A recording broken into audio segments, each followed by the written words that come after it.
pikërisht, sepse bën washout. Jo efekt do të thotë rikthim. Na duhet të kena, prandaj quhet obeziteti smundje kronike dhe menaxhimi i obezitetit duhet të jetë kronik. Dakord Lali? E kemi ndërprer Ozempikun, ke humbur në peshk, duhet vazhdojmë kujdesin në ushqim. Varshmëri psikologjike në Ozempik është. Me ndjenjen që sikur psikologjike është shpejt kjo mande.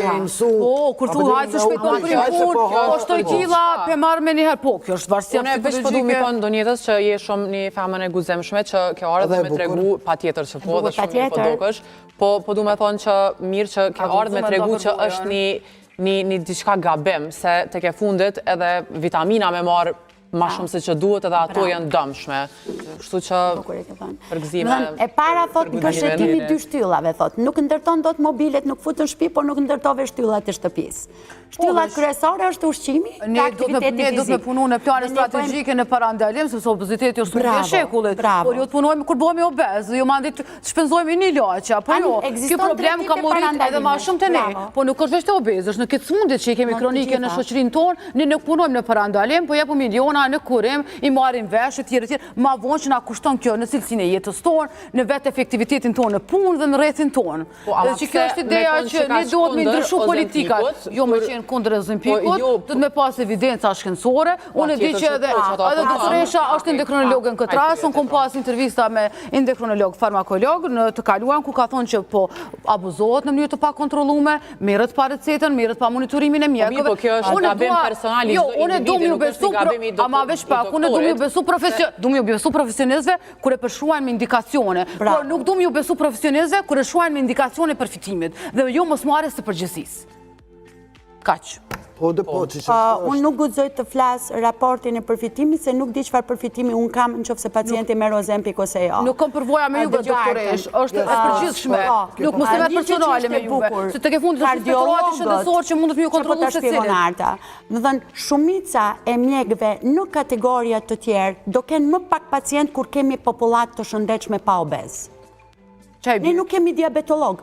Diabeti është smundje kronike që miliardat shpenzojnë në botë për pasoja. Edhe kjo është smundje shekullit. Dhe ti ke pacient më pak që janë diabetik duke patur peshë më të mirë. Ke më pak pacient që vuan me infertilitet dhe tani po bëjnë IVF-a, dakord? Kjo është shumë e kushtueshme. Më mirë të kesh kurën që urdhro do trajtojmë obezitetin, në atë kategoria që do kemi kujdes në stilin e të jetuarit, shtylla mbi të gjitha. Historikisht Arta Yte shpjegon për ushqimet, unë kam ato tanjuret e mëdha që i kam futur në foto në mure. Jo, doktoresh, a keni pas nevojë me përdorur Ozempik, edhe pse më duket një kohë vitale që e di gjithë me motrën tonë. Ne kena qenë në një studia në 2017 në KBC Zagreb, placebo grupa edhe grupa që merr Ozempik për popullatën e shëndetshme, healthy people, dakord? Për popullatën e shëndetshme. Ja që unë qëllova pacienti që ka marrë Ozempik, arrita në ndërkohë jo. Unë bëra 7 kg të humbura, unë kishte oreks fare të frenuar, dakord?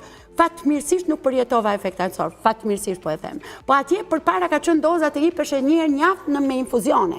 Pastaj erdhi koha që u bë me subkutan, që duhet të bësh me vetës, jo me anë të injekcione. Insulin, tamam, ajo është ishte ajo ndjenja që nuk ta ashe. 2-3 gjëra do fusësh në gojë dhe mbaroj, iku me ngrënjen.